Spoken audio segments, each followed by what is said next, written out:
पहले संस्कृत में कक्षा 6 में हुआ। कक्षा 6 में संस्कृत की शुरुआत होती है और इसमें सबसे पहले अपने को वर्ण का ज्ञान होना आवश्यक है। शुरुआत में वर्ण ज्ञान होगा, उसके बाद में ही अपन आगे बढ़ेंगे। तो वर्ण किसे कहते हैं, सबसे पहले तो ये देखने वाली बात है, वर्ण उस मूल ध्वनि को वर्ण कहते हैं जिसके टुकड़े न हो सके। भाई वर्ण उस मूल ध्वनि को कहते हैं जिसके टुकड़े न हो सके।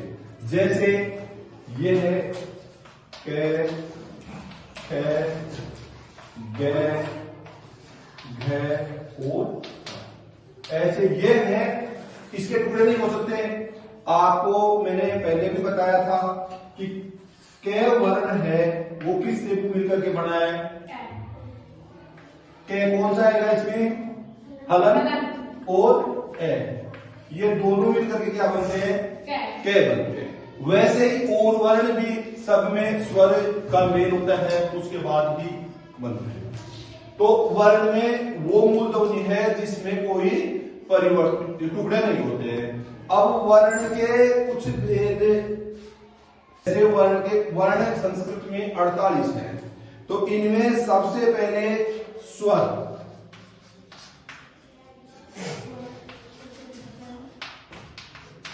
व्यंजन और अयोगवाह। स्वर, व्यंजन और अयोगवाह। स्वर में पहले क्या बताया था मैंने, आपने पहले पढ़ाया हिंदी में स्वरों के बारे में। तो संस्कृत में स्वर होते हैं 13। कितने होते हैं, 13 स्वर होते हैं। व्यंजन होते हैं 33 और अयोगवाह 2। इस तरह से कुल कितने हो गए, ये 48 हो गए। 48 कुल वर्ण होते हैं। अब इनमें अपन अलग अलग पढ़ेंगे। जैसे स्वर है, स्वर में ए, आ, ई,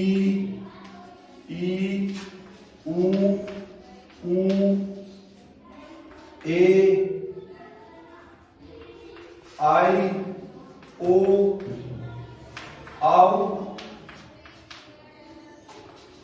री, और बड़ी री और र। ऐसे कुल कितने हो गए, 13 स्वर होते हैं। ये दो वर्ण 33 बताए हैं आपको। तो इनमें 33 में कै वर्ग जानते हो आप, कै वर्ग जानते हो, क्या होगा कै वर्ग में। ऐसे ही फिर च वर्ग में क्या होगा, जोर से बोलो। ऐसे ही फिर ट वर्ग, ट वर्ग में भी वही होंगे, ट, ठ, ड। और ऐसे ही त वर्ग, त वर्ग और त वर्ग के बाद में प वर्ग। अब एक वर्ग में कितने वर्ण हो गए, इसमें कितने वर्ण हुए, इसमें भी 5। कितने हो गए टोटल, ये 25। फिर इसके बाद में ये रे, ले और हुए हैं, ये रे ले हो गए। ये रे ले के बाद में से और है 8 ये हो गए। तो कितने हो गए कुल टोटल योग 33 हो गए, 33 वर्ण हो गए। तो 13 उसमें 33 उसमें।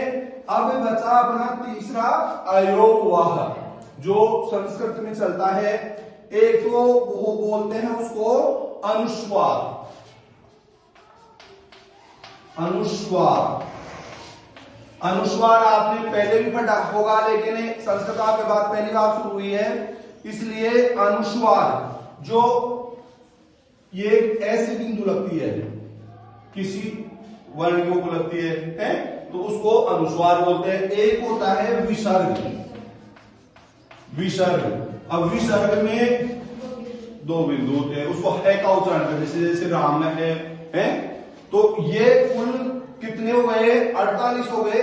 13 और 33 46 और 2 48 कुल वर्ण होते हैं 48। और इन वर्णों से ही पूरा संस्कृत की शुरुआत होती है। तो ये एक एक शब्द है भाई, स्वर कौन से हैं, व्यंजन कौन से हैं और अयोग वह कौन से हैं। साथ में ही इनका वर्ण विच्छेद ये सारे अब अलग अलग लिखेंगे तो ये हलंत आएंगे। हलंत का अर्थ समझा दिया मैंने, हलंत का वर्ण जानते हो अर्थ। इस तरह से ये वर्णों का मूल स्वरूप है।